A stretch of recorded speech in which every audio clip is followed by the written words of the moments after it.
इथे मी एका पोळपाटाला थोडंसं तूप लावून घेतलंय।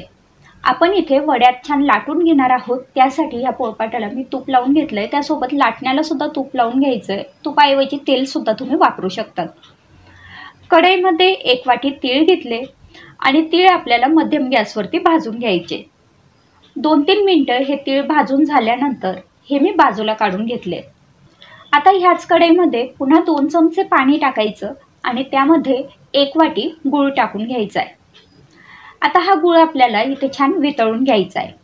ह्या गुळाचा आता आपल्याला पाक तयार करून घ्यायचा आहे। तर थोडासा घट्ट असा पाक आपल्याला तयार करून घ्यायचा आहे। तर हे पहा, गूळ पूर्णपणे वितळलेला आहे। आता मध्यम गॅसवरती मी याचा पाक तयार करून घेते। तर अशा पद्धतीने ह्या गुळाचा जो पाक आहे त्याला बुडबुडे यायला लागले आणि थोडासा हा पाक घट्ट व्हायला लागला की मग चेक करून बघायचा। पाक चेक करण्यासाठी वाटीमध्ये पाणी घेतलं। त्या पाण्यामध्ये या गुळाच्या पाकाचे 4-5 थेंब टाकून बघितले। त्यानंतर हे सगळे थेंब एका ठिकाणी गोळा करायचे आणि थोडं थंड झालं की अशा प्रकारे त्याची गोळी तयार होते का ते चेक करायचं। आता या पाकाची ते छान गोळी तयार होते आणि याला थोडासा ताण दिला तर ते ताणलं जातंय। आता गॅस बंद करायचा आणि या पाकामध्ये तीळ टाकून घ्यायचे। जे तीळ आपण भाजून घेतले होते ते आता मी या पाकामध्ये टाकून घेतले। त्यानंतर हे सगळं छान एकजीव करून घेतलं। हे एकजीव झाल्यानंतर लगेचच हे मिश्रण आपण पोळपाटाला जे तूप लावून घेतलं होतं त्या पोळपाटावर टाकून घ्यायचं। खूप जास्त वेळ लावायचा नाही, अगदी पटापट करायचं, कारण नंतर हे मिश्रण लगेचच थंड व्हायला लागतं आणि थंड झालं की मग आपल्याला याचं लाडू किंवा वड्या काहीच करता येत नाही। तर आता लगेचच मी हे लाटण्याने लाटून घेते। आपल्याला पाहिजे तेवढं पातळ आपण हे लाटू शकतो। इथेच तुम्ही बटर पेपर सुद्धा वापरू शकतात, म्हणजे हे मिश्रण अजून जास्त पातळ तुम्हाला लाटता येईल। किंवा मग आपण जी तिळगुळाची पापडी म्हणतो ती पापडी तुम्हाला जर करायची असेल तर ती सुद्धा तुम्ही याची बनवू शकता। आता सुरीच्या सहाय्याने लगेचच मी याच्या वड्या कापून घेतल्या आहेत आणि 10 मिनिटं सेट झाल्यानंतर या वड्या मी आता बाजूला काढून घेते। जर समजा या वड्या तुमच्या ताटाला किंवा पोळपाटाला चिटकल्या असतील आणि तुम्ही लोखंडी पोळपाट जर वापरत असाल तर ते गॅसवरती थोडं 2 मिनिटं धरायचं, म्हणजे या वड्या लगेचच सुकतात। इथे मी एका कढईमध्ये 1 मोठी वाटी तीळ घेतले।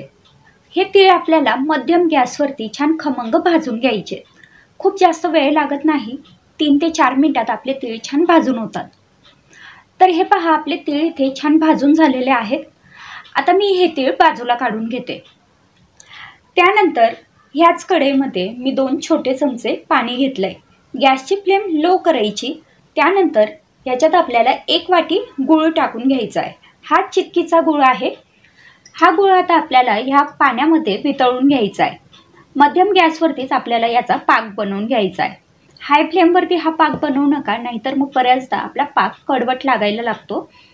तर हे पहा, साधारण 2-3 मिनिटानंतर लगेचच आपला जो गूळ होता तो छान वितळलेला आहे आणि आता पुन्हा 2-3 मिनिटं मध्यम गॅसवरती मी हा पाक उकळून घेणार आहे। 2 मिनिटानंतर आपला पाक झालाय की नाही ते चेक करून पाहू। वाटीमध्ये थोडंसं पाणी घेतलं, त्यात हा पाकाचे 2-3 थेंब टाकून घेतले आणि हे पहा, अशा पद्धतीने जर हे एका ठिकाणी गोळा होत असतील, म्हणजे त्याची गोळी तयार होत असेल, तर समजायचं आपला पाक इथे तयार झालाय। तर पाक तयार झाल्यानंतर आपण जे तीळ भाजून घेतले होते ते या पाकामध्ये टाकायचे। गॅसची फ्लेम बंद करायची आणि त्यानंतर हे सगळं छान एकजीव करून घ्यायचं। हे मिश्रण चांगलं एकजीव झालं की एका ताटामध्ये ते काढून घ्यायचं। तुम्हाला हवं असेल तर ताटाला तुम्ही तूप सुद्धा लावून घेऊ शकता, म्हणजे हे मिश्रण खाली ताटाला चिटकणार नाही। आता हे मिश्रण ताटात काढून घेतल्यानंतर 1-2 मिनिटं फक्त थोडंसं कोमट होऊ द्यायचं। खूप जास्त थंड करू नका, नाहीतर लाडू वळता येत नाहीत। थोडं गरम असतानाच आपल्याला याच्या अशा पद्धतीने बॉल्स तयार करून घ्यायचे, जेणेकरून आपल्याला लाडू बनवायला सुद्धा सोपं जाईल आणि हे जे मिश्रण आहे हे लवकर थंड सुद्धा होईल। तर हे पहा, अशा पद्धतीने आपल्याला हव्या त्या आकाराचे छोटे मोठे बॉल्स आपण इथे तयार करून घेतलेत। त्यानंतर हाताला थोडंसं तूप लावायचं किंवा पाणी लावलं तरी सुद्धा चालेल आणि आपण हे जे बॉल्स काढून घेतलेले होते त्याला छान गोल आकार देऊन घ्यायचा। खूप फास्ट ही प्रोसेस आपल्याला करायची असते, कारण हे जे मिश्रण आहे हे जर अगदी पूर्ण थंड झालं तर मग नंतर याचे लाडू वळता येत नाही आणि जर तसं झालं तर मग काय करायचं, हे मिश्रण पुन्हा थोडंसं गरम करून घ्यायचं, म्हणजे हे थोडं पातळ होईल आणि आपल्याला लाडू वळायला सोपं जाईल। तर अशा प्रकारे मी हे सगळे लाडू हातावरती पुन्हा वळून घेतलेले आहे, म्हणजे जे बॉल्स होते त्याला छान लाडूचा आकार आलाय। आणि अशा प्रकारे तुम्ही बघू शकतायत, हा लाडू मी तुम्हाला तोडून दाखवते, अगदी मऊसूत असा हा लाडू तयार झालाय। तर मग ही रेसिपी तुम्ही जरूर ट्राय करून बघा। अगदी मोठ्यांपासून लहानांपर्यंत सगळ्यांना हे लाडू खाता येतात, वयस्कर लोकांना सुद्धा हे लाडू खूप आवडतील।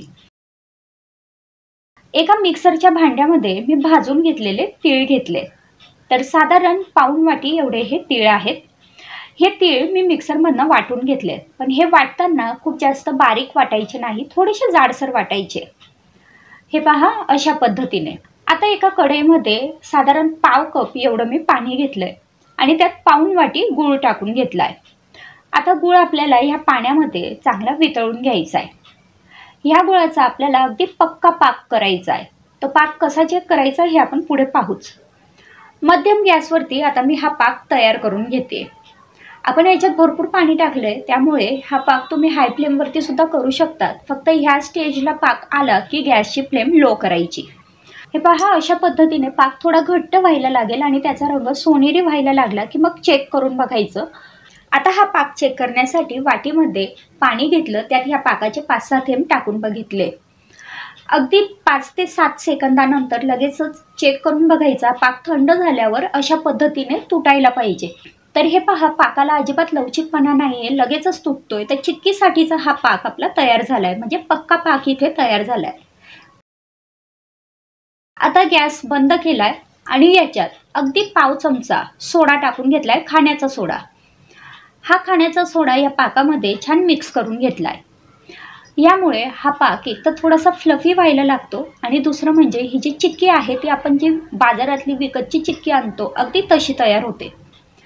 त्यानंतर आपण जे तिळीचं कूट तयार करून घेतलेलं होतं, ते कूट आता या पाकामध्ये टाकून घेतलं आणि छान एकजीव करून घेतलं। त्यानंतर तूप लावलेल्या पोळपाटावर हे मिश्रण काढून घेतलं। आता हे मिश्रण आपल्याला अशा पद्धतीने हाताने एका ठिकाणी गोळा करून घ्यायचंय आणि त्यानंतर आपल्याला हे लाटून घ्यायचंय। लाटण्याला सुद्धा तेल लावून घेतलंय, इथे सुद्धा तुम्ही बटर पेपर वापरू शकता। हे जे मिश्रण आहे हे लाटायला थोडंसं जास्त जोर लावावा लागतो, किंवा ज्याला आपण म्हणतो थोडं हार्ड झालेलं असतं, कारण जो पाक होता तो अगदी आपण पक्का पाक तयार केलेला होता। तर हे पहा अशा पद्धतीने हे मिश्रण मी सगळं इथे लाटून घेतलेलं आहे। आता हे गरम असतानाच आपल्याला हे कट करून घ्यायचंय, नाहीतर मग नंतर याच्या वड्या पाडणं कठीण होतं। तर आता मी याच्या वड्या पाडून घेते। आपल्याला हव्या त्या आकारात आपण ह्या वड्या पाडू शकतो। तर वड्या पाडताना सुद्धा तुम्हाला खूप जास्त प्रेशर द्यावा लागेल, तेव्हाच याच्या वड्या पडतील। पण जसं हे थंड होत जाईल तशी ही जी चिक्की आहे ती छान खुसखुशीत तयार होईल। तर हे पहा आपली छान तिळाची इथे चिक्की तयार झालेली आहे आणि तिचं टेक्स्चर बघा, अगदी बाजारातल्या चिक्कीसारखी ही चिक्की तयार होते। इथे एका ताटामध्ये मी थोडंसं तूप लावून घेतलंय। या ताटामध्ये आपण वड्या पाडणार आहोत, त्यासाठी ताटाला तूप लावून घेतलंय। त्यानंतर कढईमध्ये 1 वाटी तीळ घेतले। हे तीळ मध्यम गॅसवरती 2-3 मिनिटं छान भाजून घेतले। तीळ भाजून झालेले आहेत, तीळ आता बाजूला काढून घेऊ। त्यानंतर ह्याच कढईमध्ये 2-3 चमचे सुक्या खोबऱ्याचा किस टाकून घेतलाय। हा सुक्या खोबऱ्याचा किस सुद्धा आपल्याला छान सोनेरी रंगावर भाजून घ्यायचा आहे। आता मिक्सरच्या भांड्यात भाजून घेतलेला खोबऱ्याचा किस घेतला, त्यात भाजून घेतलेले तीळ निम्मे टाकून घेतले, बाकी तीळ आपल्याला शिल्लक ठेवायचे। मिक्सरमधनं हे छान वाटून घेतलं। आता ह्याच कढईमध्ये 2 चमचे साजूक तूप घेतलं। तुपामध्ये पाऊण वाटी गूळ टाकून घेतला। ह्या सगळ्या रेसिपींसाठी गूळ आपल्याला अगदी बारीक चिरून वापरायचा आहे। आता हा गूळ आपल्याला वितळून घ्यायचा आहे। मध्यम गॅसवरती हा वितळून घ्यायचा, याचा पाक बनवायचा नाहीये। गूळ वितळला की लगेच याच्यात शिल्लक असलेले तीळ टाकून घेतले, 2 चमचे शेंगदाण्याचा कूट टाकून घेतलाय आणि जे तीळ आणि खोबऱ्याचा कूट आपण मिक्सरमधनं वाटून घेतला होता तो सुद्धा याच्यात टाकून घेतलेला आहे।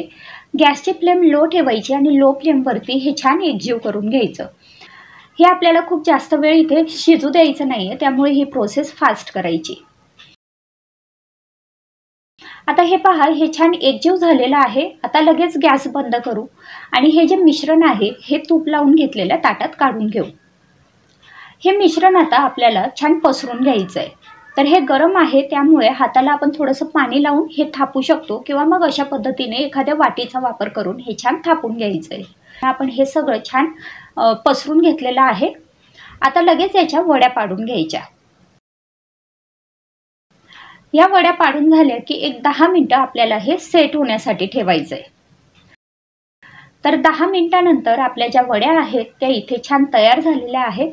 हे पहा, तुम्ही बघू शकताय, आपण याला काही पाक वगैरे केलेला नाहीये, फक्त गूळ वितळून घेतला आणि त्यात लगेचच आपल्या तिळाचं आणि शेंगदाण्याचं खोबऱ्याचा कूट टाकून घेतला। हे बघा, छान खुसखुशीत अशी ही वडी तयार होते। त्यासाठी एका बाउलमध्ये 1 वाटी गव्हाचं पीठ घेतलं। ह्याच्यातच आपल्याला बेसन पीठ टाकून घ्यायचंय। तर साधारण 2-3 चमचे बेसन पीठ टाकून घेतलं। बेसन पिठामुळे आपली जी पोळी आहे ती छान खुसखुशीत तयार होईल। आता इथे चवीपुरता मीठ टाकून घेतलंय। त्यासोबतच आपल्याला याच्यात तूप टाकून घ्यायचंय। तर साधारण 2 छोटे चमचे एवढं मी इथे तूप टाकून घेतलंय। आता आपल्याला हे सगळं छान एकजीव करून घ्यायचंय।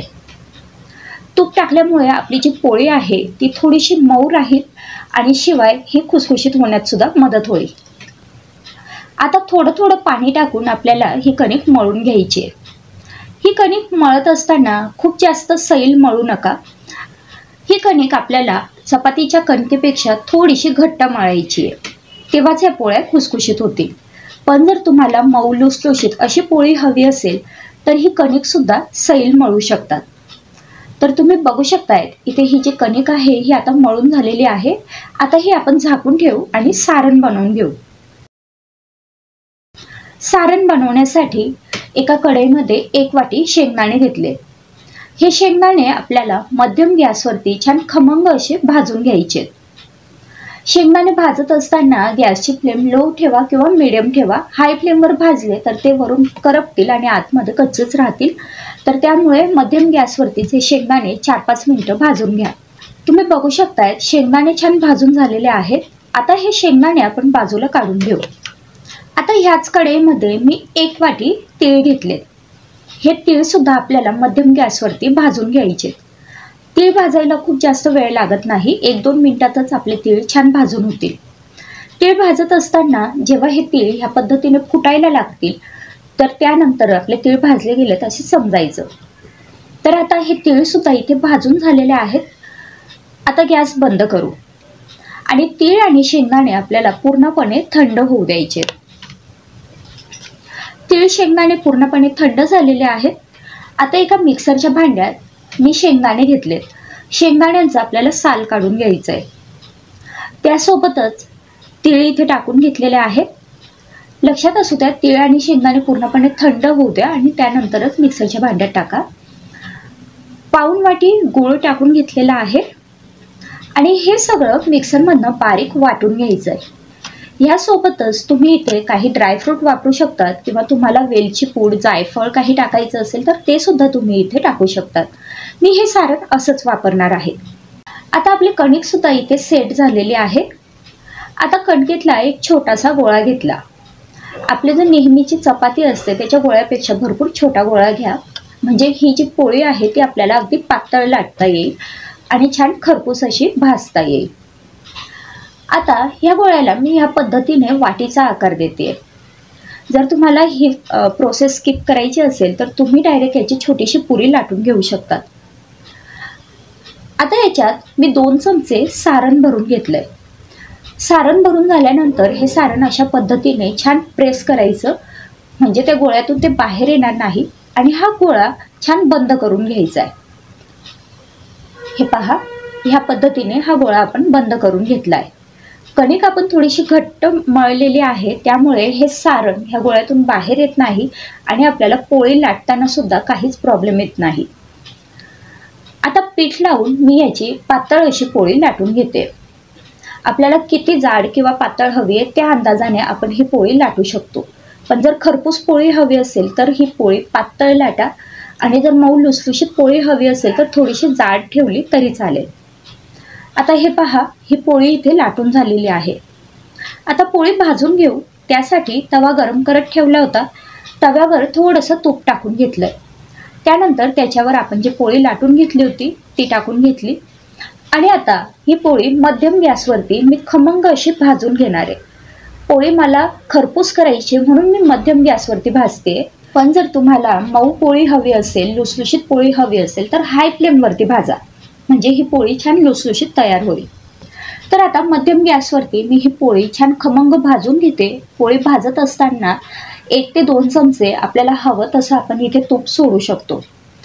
त्यासोबतच ह्या पद्धतीने कापडाने प्रेस करून जर ही पोळी भाजली तर ही छान खरपूस तयार होते। जसं आपण खाकरा भाजतो ना, खाकरा कसा मध्यम गॅसवरती किंवा मंद गॅसवरती भाजला तर खरपूस तयार होतो, त्या पद्धतीने कापडाने प्रेस करून ही पोळी भाजली तर ही छान खरपूस अशी तयार होते आणि 4-5 दिवस ही पोळी आरामात टिकते। तर आता इथे तूप टाकून मी ही पोळी छान खमंग अशी भाजून घेतलेली आहे आणि अशा पद्धतीने आपली तीळ शेंगदाण्याची पोळी इथे तयार झालेली आहे। एका कढईमध्ये मी 1 वाटी शेंगदाणे घेतले। हे शेंगदाणे आपल्याला मध्यम गॅसवरती छान खमंग भाजून घ्यायचे। मध्यम गॅसवरतीच भाजायचे, हाय फ्लेमवरती भाजू नका, नाहीतर ते आतून कच्चे राहतील। अशा पद्धतीने शेंगदाणे भाजून झालेले आहेत आणि हे शेंगदाणे व्यवस्थित भाजले गेलेत हे चेक करण्यासाठी शेंगदाणे अशा पद्धतीने बोटावरती क्रश करून बघायचे। साल लगेच निघालं तर ते भाजले गेलेत समजायचं। शेंगदाणे बाजूला काढून घेतलेत। ह्याच कढईमध्ये अर्धी वाटी मी पोहे भाजून घेतलेले आहेत। इथे तुम्ही कुठलेही पोहे वापरू शकता। पोहे सुद्धा छान भाजले गेलेत। आता ह्याच कढईमध्ये 1 वाटी तीळ घेतलेत आणि तीळ सुद्धा मध्यम गॅसवरती छान खमंग भाजून घेतलेत। हे पहा, तीळ सुद्धा इथे छान भाजून झालेले आहेत। आता एका मिक्सरच्या भांड्यात मी हे शेंगदाणे काढून घेतलेत। या शेंगदाण्यांचा आता आपल्याला कूट करून घ्यायचा आहे, पण अशा पद्धतीने ह्या शेंगदाण्यांना तेल सुटेल इथपर्यंत आपल्याला हे मिक्सरला फिरवून घ्यायचे। हे बघा, असे ओलसर हे व्हायला पाहिजे। आता हा कूट इथे तयार झालेला आहे। तसंच ह्याच मिक्सरच्या भांड्यात मी आता पोहे सुद्धा वाटून घेतलेले आहेत। पोहेंची अशा पद्धतीने पावडर बनवून घेतली आहे। शेंगदाण्याचा कूट आणि पोहेची पावडर मी एका बाउलमध्ये काढून घेतलेली आहे। आता आपण जे तीळ भाजून घेतले होते ते तीळ आणि त्यासोबतच पाऊण वाटी गूळ, बारीक किसून घेतलेला गूळ मी इथे घेतलेला आहे आणि हा आता मिक्सरला मी फिरवून घेणार आहे। हे पहा, अशा पद्धतीने हे तीळ आणि जो गूळ होता तो मी मिक्सरला वाटून घेतलेला आहे। काही तीळ अशा पद्धतीने थोडेसे अख्खे राहिले तरी सुद्धा छानच वाटतात।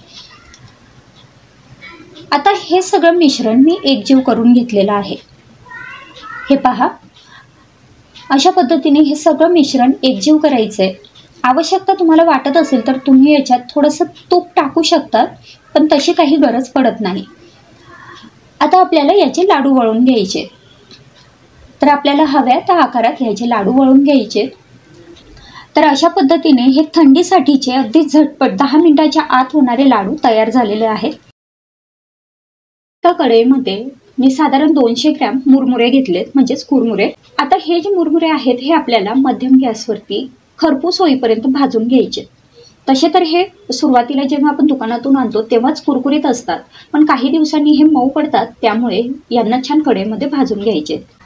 आता मुरमुरे भाजून झाल्यानंतर ह्याच कढईमध्ये मी 2 चमचे तूप घेतलंय आणि त्यात अर्धी वाटी गुळाचे काप टाकून घेतले किंवा किसलेला गुळ इथे वापरला तरी चालेल आणि त्यात 2 चमचे आपल्याला पाणी टाकून घ्यायचंय। आता आपल्याला याचा पाक बनवून घ्यायचा आहे। हा पाक आपल्याला गुळीबंद बनवायचा आहे। तर अशा पद्धतीने हा गूळ पूर्णपणे उकळला की मग ह्या पाकाला फेस यायला लागतो आणि अजून आपल्याला 1-2-3 मिनिटं हा पाक छान उकळून घ्यायचा आहे, म्हणजे हा गोळीबंद पाक तयार होईल।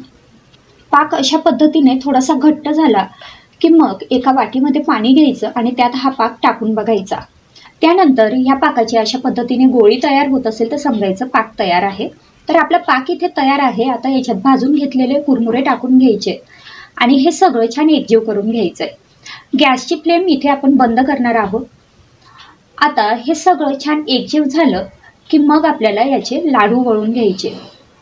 तर हे पहा, हे सगळं छान एकजीव झालेलं आहे। आता हाताला थोडंसं पाणी लावायचं किंवा तूप सुद्धा तुम्ही लावू शकतात आणि आता आपल्याला हव्या त्या आकारामध्ये याचे लाडू आपल्याला वळून घ्यायचे। तर अशा पद्धतीने आपले हे मुरमुऱ्याचे लाडू इथे तयार झालेले आहेत. मुलांना हे लाडू सुद्धा खूप आवडतात. पुरणपोळी बनवण्यासाठी इथे मी 2 कप चणा डाळ घेतली आहे. ह्या कपाचं माप मी इथे घेतलं आहे. तुम्ही तुमच्या घरातील कोणतीही एखादी वाटी किंवा कप सेट करू शकतात. पुढील प्रोसेस सगळे त्याच कपाने मोजायची. तर ही डाळ आपल्याला स्वच्छ निवडून घ्यायची. त्यात काही हिरवी डाळ असेल किंवा साल असलेली डाळ असेल तर ती काढून घ्यायची, नाहीतर ती डाळ व्यवस्थित शिजत नाही. आता ही जी चणा डाळ आहे ही आपल्याला स्वच्छ धुवून घ्यायची आणि त्यानंतर शक्य असेल तर 2 तास भिजत ठेवायची आहे, ज्यामुळे डाळ लवकर शिजते आणि तिचा वातुळपणाही कमी होतो. आता इथे मी ही डाळ धुवून घेतल्यानंतर लगेचच कुकरमध्ये काढून घेतली आहे.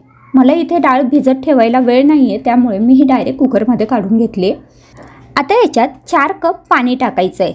जेवढी डाळ असेल त्याच्या दुप्पट आपल्याला पाणी इथे टाकायचं आहे. तर 2 कप डाळीसाठी मी 4 कप पाणी घेतलं आहे. एवढ्या पाण्यात डाळसुद्धा व्यवस्थित शिजते आणि दुसरं म्हणजे आपल्या कटासाठी सुद्धा पाणी शिल्लक राहतं. त्यानंतर ह्या पाण्यात मी 2 चमचे तेल टाकून घेतलं आहे. तेल टाकल्यामुळे डाळ लवकर शिजते आणि झाकणातून शिट्टी होताना जर पाणी बाहेर निघत असतं तर तेल टाकल्यामुळे ते पाणी बाहेर येत नाही.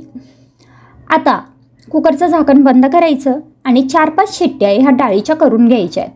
डाळ आपल्याला अगदी छान सॉफ्ट अशी शिजलेली पाहिजे. आता कुकरची वाफ पूर्ण निघाल्यानंतर मी झाकण उघडलं आणि हे पहा, अशी आपल्याला अगदी मऊसूद डाळ ही शिजवून घ्यायची आहे. डाळ अजिबात कच्ची राहायला नको, नाहीतर मग डाळीचं किंवा आपल्या पुरणाचं जे टेक्स्चर असतं ते व्यवस्थित येत नाही.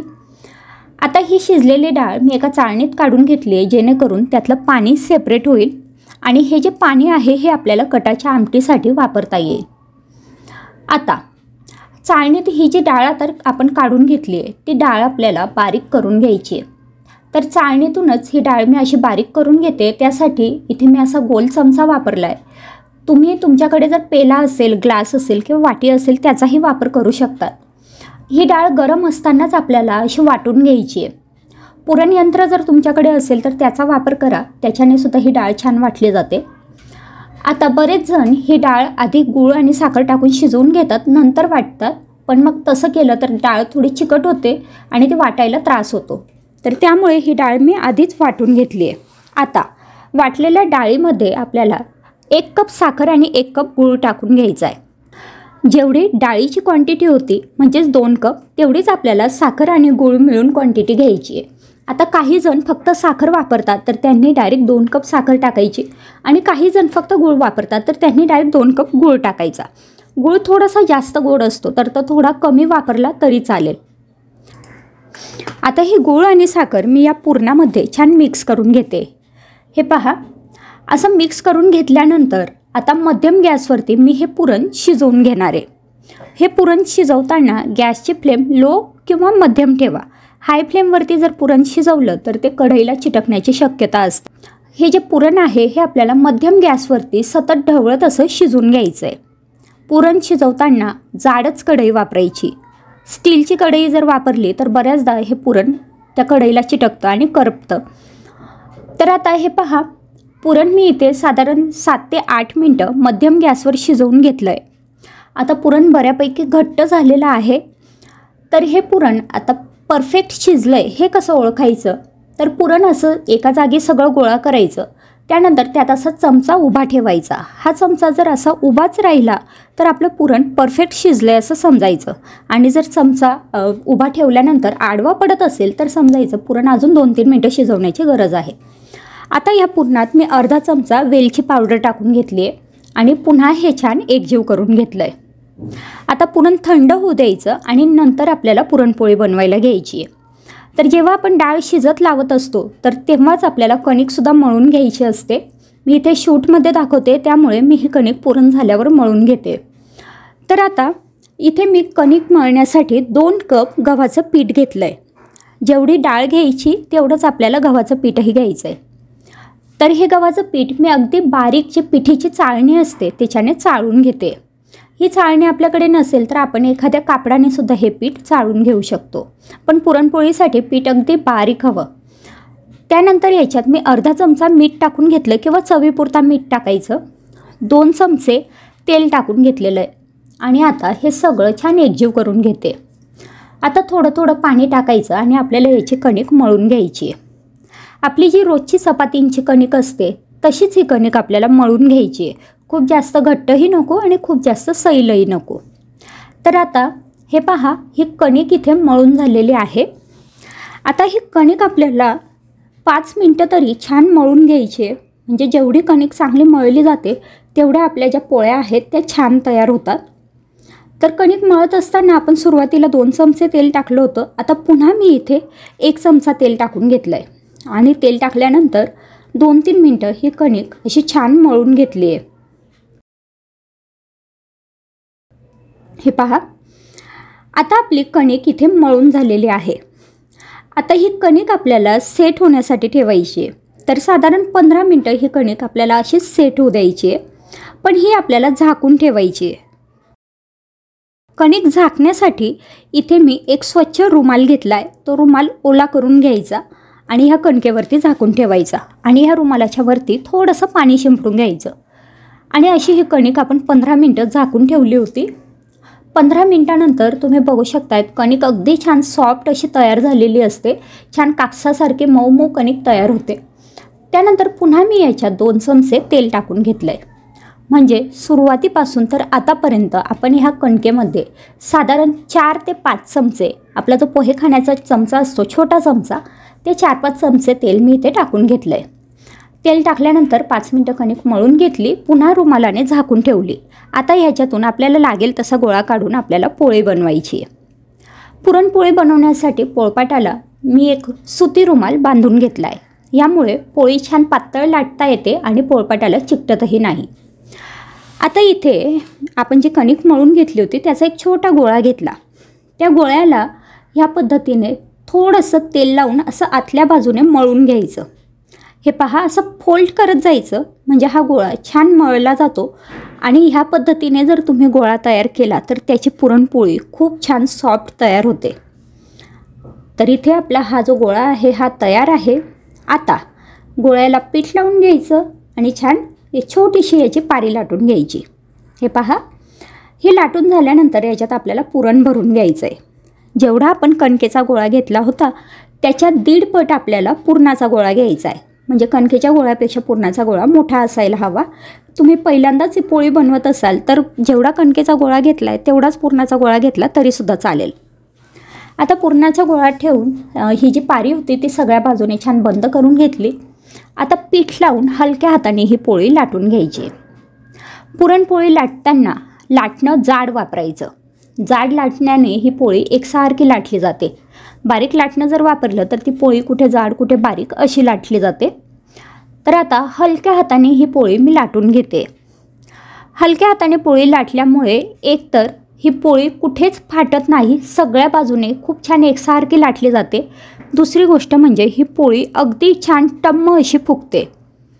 तर हे पहा, तुम्ही बघू शकताय आपली जी पुरणपोळी आहे ती इथे लाटून झाली आणि तुम्हाला दिसत असेल कुठेच पोळी फाटलेली नाही आहे। जरी आपण पुरण हे कणकेच्या गोळ्यापेक्षा जास्त घेतलं होतं तरी पोळी खूप छान अशी तयार झाली आहे। आता ही पोळी भाजून घेऊ। पोळी भाजण्यासाठी तव्यावरती थोडंसं तूप टाकून घेतलं। हे तूप पसरून घेतलं, त्यावरती आपण लाटून घेतलेली पोळी टाकायची।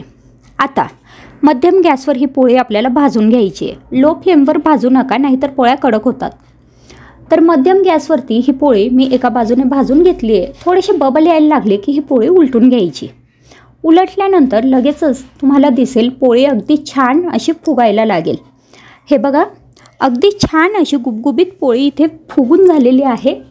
आता पुन्हा ही इथं पलटून घेऊ आणि आता तूप टाकून ही पोळी पुन्हा एक वेळा भाजून घेऊ। तर तूप टाकल्यानंतर असं एखाद्या उलटण्याने ती प्रेस करून छान भाजून घ्यायची, म्हणजे तिचे काठही छान भाजले जातात। आणि अशा प्रकारे आपली पुरणपोळी इथे तयार झाली आहे। इथे मी एका कढईमध्ये 100 ग्रॅम मखाने घेतले। हे मखाने आपल्याला भाजून घ्यायचे। हे मखाने असे दाबले की छान खरपूस असे वाटले पाहिजेत, त्याचं असं पावडर तयार व्हायला पाहिजे। इथपर्यंत आपल्याला हे मखाने भाजून घ्यायचे असतात। तर आता इथे मखाने भाजून झालेले आहेत। आता हे मी बाजूला काढून घेते। मध्ये एक छोटा चमचा तूप घेतलं। तूप पूर्णपणे वितळल्यानंतर याच्यात आपल्याला गूळ टाकून घ्यायचा आहे। तर 2 चमचे म्हणजे पोहे खाण्याचे 2 चमचे एवढा मी इथे गूळ घेतलेला आहे. हा चिरून घेतलेला गूळ आहे आणि त्यातच मी अगदी अर्धा चमचा एवढं पाणी टाकून घेतलंय. आता इथे मी थोड्याशाच मखाण्यांसाठी हे बनवते, त्यामुळे ही क्वांटिटी कमी घेतलेली आहे. तुम्ही मखाण्यांच्या पटीमध्ये ही क्वांटिटी वाढवू शकतात. आता मंद गॅसवरती गूळ वितळेल इथपर्यंत आपल्याला हे शिजवून घ्यायचं आहे. तर हे पहा, गूळ वितळलेला आहे. आता ह्या जो गुळाचा पाक आहे याला छान फेस यायला लागेल इथपर्यंत आपल्याला हा गूळ शिजवून घ्यायचा आहे. म्हणजे हा जो पाक आहे हा थोडासा घट्टसर होईल. हे पहा, तुम्ही बघू शकतायत हे बबल्स यायला लागले. आता याच्यात मी लगेचच 1 वाटी मखाणे टाकून घेतलेत. आता गॅस बंद करायचा आणि हे मखाणे ह्या गुळाच्या पाकामध्ये छान एकजीव करून घ्यायचे. यासोबतच इथे आपल्याला 1 चमचा तीळ टाकून घ्यायचे. तीळ टाकल्यानंतर हे सगळे जे मखाणे किंवा तीळ आहेत हे या गुळाच्या पाकामध्ये चांगले एकजीव करायचे. 3-4 मिनिटं हे चांगलं परतून घ्यायचं. गॅस आपण बंदच ठेवला आहे. गॅस बंद असतानाच हे छान परतून घ्यायचं. आता हे पहा, हे जे गुळाचा पाक आहे हा मखाण्यांना छान व्यवस्थित लागलेला आहे. आता हे मखाणे 5 मिनिटं असेच राहू द्यायचे आणि नंतर सर्व करायचे. तर हे गोड मखाणे इथे तयार झालेत. तर तिळगुळाचे लाडू बनवण्यासाठी इथे मी एका कढईत 1 वाटी तीळ घेतलेले आहेत. हे तीळ घेताना स्वच्छ धुवून घ्यायचे आणि त्यानंतर हे अगदी व्यवस्थित सुकवून घ्यायचे. आता आपण हे तीळ अगदी 2 ते 3 मिनिटं मध्यम गॅसवर छान भाजून घेणार आहोत. याप्रमाणे मी हे तीळ छान भाजून घेतलेले आहेत. आता हे मी एका प्लेटमध्ये काढून घेते. त्यानंतर ह्याचकडे मी 1 चमचा तूप घेतलंय, साजूक तूप. ह्या तुपात आपल्याला अर्धी वाटी गूळ घालायचा आहे. तर हा गूळ चिक्कीचा गूळ आहे, तो मी बारीक चिरून घेतलेला आहे. आता अगदी मंद गॅसवर किंवा मध्यम गॅसवर आपल्याला ह्या गुळाचा पाक बनवून घ्यायचा आहे. पाक बनवताना मी ह्याच्यात अगदी 1 ते 2 चमचा फक्त पाणी घातलेलं आहे. आता ह्याप्रमाणे आपल्याला हा पाक सलग ढवळत राहायचा आहे, जेणेकरून हा पाक व्यवस्थित तयार होईल आणि कढईला किंवा ह्या भांड्याला खाली चिटकणार नाही. हा पाक आपल्याला 1 तारी किंवा 2 तारी ह्याप्रमाणे न करता फक्त गूळ वितळून घ्यायचा आहे. आणि त्यानंतर पाकाला ह्याप्रमाणे वरती बुडबुडे यायला लागले की लगेच आपल्याला याच्यात भाजलेले तीळ घालायचे आहेत. तर ह्याप्रमाणे मी इथे आपण जे तीळ भाजून घेतले होते ते ह्या पाकात ॲड करून घेतले. तीळ घातल्यानंतर गॅस बंद करायचा आणि हे तीळ ह्या पाकात व्यवस्थित मिक्स करून घ्यायचे. इथे आपले तीळ ह्या पाकात अगदी व्यवस्थित मिक्स झालेले आहे. आता हे मिश्रण आपल्याला थोडा वेळ असंच ठेवून द्यायचं आहे, म्हणजे हे थोडंसं कोमट होईल आणि आपण लाडू वळताना ते लाडू अगदी व्यवस्थित वळले जातील.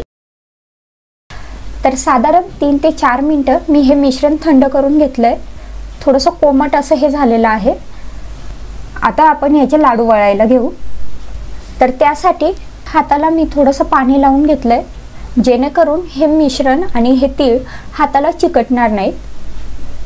आता ह्याप्रमाणे थोडंसं तिळगुळाचं मिश्रण घेऊन मी ह्याचे लाडू वळून घेते. तर हे लाडू आपण आपल्या आवडीनुसार छोटे किंवा मोठे बनवू शकतो. आमच्याकडे आम्ही हे छोटे बनवतो, त्यामुळे ह्याप्रमाणे मी अगदी छोटे छोटे लाडू याचे तयार करून घेतलेत. अगदी सहज हा लाडू वळला जातो. लाडू वळताना अजिबात वेळ लागत नाही आणि 5 ते 10 मिनिटात आपले तिळाचे लाडू अगदी तयार होतात. ह्याप्रमाणे एक लाडू बनवून घेतलेला आहे. आता तसंच मी बाकीचे उरलेले लाडू पण हे बनवून घेते. तर ह्याप्रमाणे छान गोल गरगरीत असे हे लाडू मी इथे वळून घेतलेले आहेत. आणि अशा पद्धतीने आपले संक्रांती निमित्त खास तिळगुळाचे लाडू इथे तयार झालेत.